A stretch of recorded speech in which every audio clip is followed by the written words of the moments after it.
It's cold outside, so why not come in and have a bowl of clam chowder, New England clam chowder. Stick around. It's a great, easy recipe. To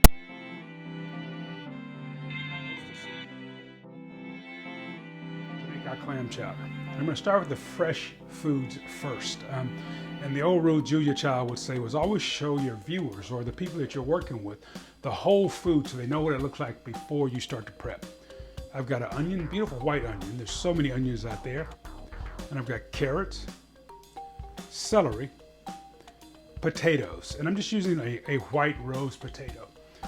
Now, the fat we're going to use, another fat I should say, is bacon.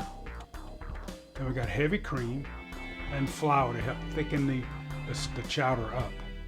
We're going to season with thyme, pepper, salt, and a bay leaf. On the stove, I'm making 2 cups of fresh broth. I'm using vegetable broth. And the star are our clams from the can and bottle. I will make a chowder later on using fresh clams and show you how to chop those up. Let's get started making our chowder.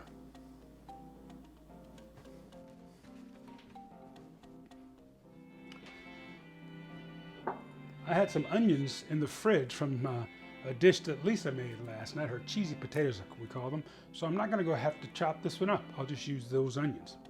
Let's chop up our celery, carrots.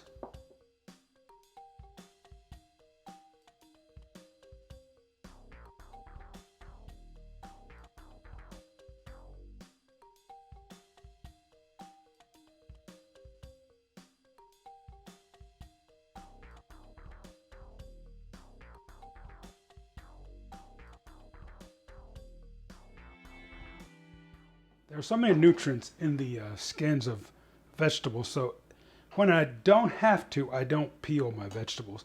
And carrots are those great vegetables that you don't have to worry about peeling. I'm going to trim the ends off. Then I'm going to cut them in half, and we'll just make some nice little cubes. That's a good little snack, so I'll pop them in my mouth a little later and eat it. So I'm going to cut them in half.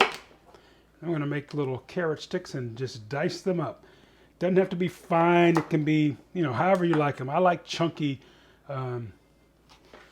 soups and stews, so I'm going to leave mine a little larger than most. Get that nice carrot flavor.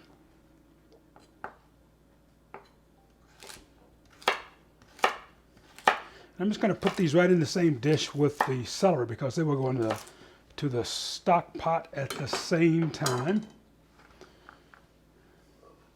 I know I shouldn't cover that, so I want you to see everything. So I'll scoop. How's that sound?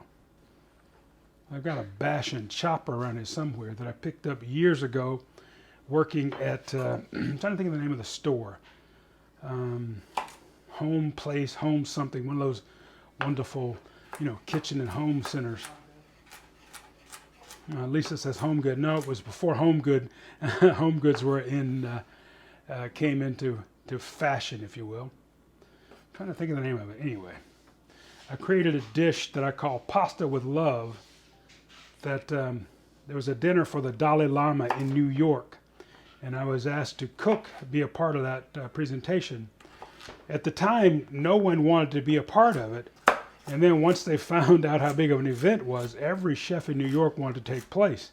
And out of all the dishes that were presented for the menu, mine was the only meat-free dish. And of course, the Dalai Lama does not eat meat. So I'm thinking, what were these chefs thinking about to create all these, meaty recipes for the Dalai Lama? Know who you're cooking for. One of those lessons in life is like, know who your audience is. Okay, I shouldn't tell that story, should I? Too late, it's out. Drew Neporent, the great restaurateur in New York, asked me to be a part of that. Miss you, Big Daddy. I always call Drew Big Daddy. Oh, carrots are so good. They're such a wonderful snack. Moms, dads, if you want to feed your kids great snacks with high energy and flavor, give them fresh carrots. Oh, I should let you know that we are in the midst of some home remodeling around here. So if you hear a saw or a drill go off in the background, hey, enjoy the sound because Lisa is, and I'm kidding because she's trying to get some work done today. Now, I didn't want to bore you by making you watch me peel potatoes, so I got most of it done. Just a few peels left to take off of this one. I'm just doing it to my left on the cutting board, and I'll clean up before we move to the kitchen to the stove to start the actual cooking of our chowder. So there's our beautiful white rose peeled, and then we want cubes or dices. So there's a couple of ways to go about doing it. Let me wipe this blade off because I don't want the carrot color in there. Now, I'm just going to cut like so.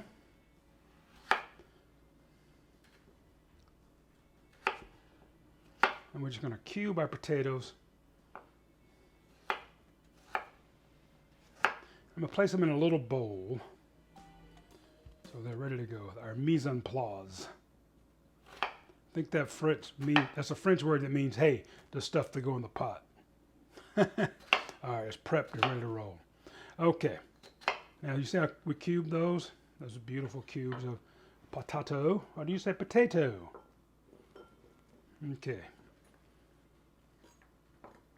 What's left to prep? I think we are ready to cook.